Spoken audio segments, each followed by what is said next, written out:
I gave you my heart.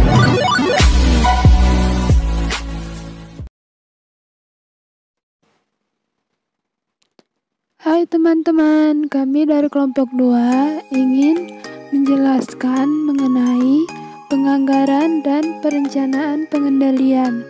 Tonton terus ya videonya sampai habis.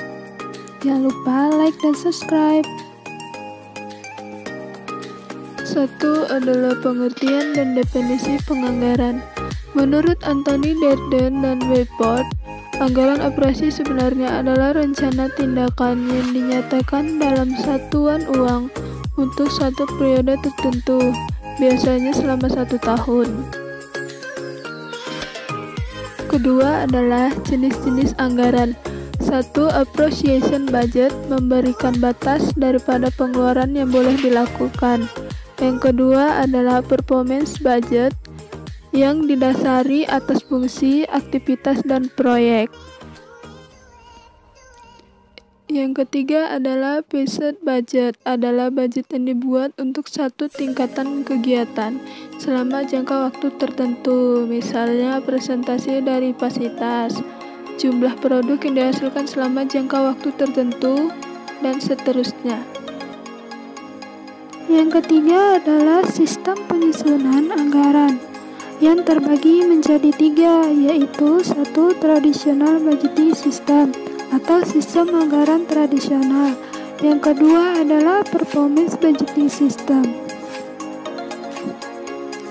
Yang ketiga adalah planning programming budgeting system atau PPBS. Banyak ditekankan pada penyusunan rencana dan program. Mengenai proses penyusunannya, PPBS ini melalui 4 tahap. 4 adalah pendekatan penyusunan anggaran. A. Pendekatan penganggaran terpadu yang dilakukan dengan mengintegrasikan seluruh proses perencanaan dan penganggaran di lingkungan K atau L untuk menghasilkan dokumen RKA sampai KL. B. Pendekatan penganggaran berbasis kinerja atau BPK merupakan penyusunan penganggaran yang dilakukan dengan memperhatikan keterkaitan antara pendanaan dengan keluarga dan hasil yang diharapkan.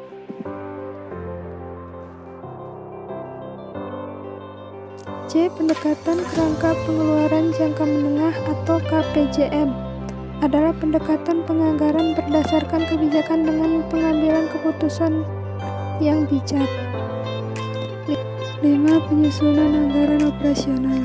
Pertama, mengumpulkan data dan informasi, lalu kita mengolahnya dan menyusunnya serta menyajikannya secara sistematis, lalu mengkoordinasikannya pelaksanaan anggaran, lalu pengawas kerja akan melakukan penilaian.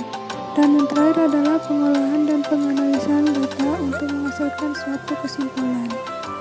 6 adalah anggaran fleksibel untuk perencanaan dan pengendalian. Pertama, pada awal periode perusahaan menyusun anggaran yang terdiri dari biaya variabel dan biaya tetap pada berbagai jenjang.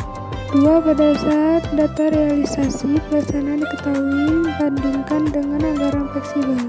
Ketiga, analisis seluruh penyimpangan yang terjadi dan mengevaluasi data.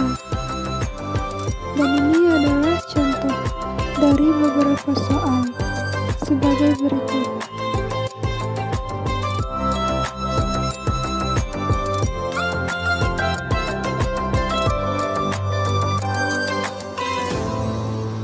Nah, kesimpulannya adalah perencanaan adalah pandangan ke depan untuk melihat tindakan apa yang seharusnya dilakukan agar dapat mewujudkan tujuan-tujuan tertentu. Sedangkan pengendalian adalah melihat ke belakang, menentukan apakah yang sebenarnya telah terjadi, dan membandingkan dengan hasil yang direncanakan sebelumnya.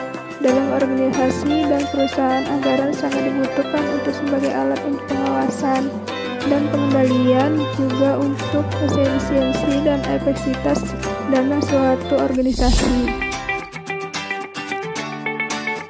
Nah, terima kasih sudah menonton video kami. Jangan lupa ya sekali lagi like dan subscribe. Semoga bermanfaat.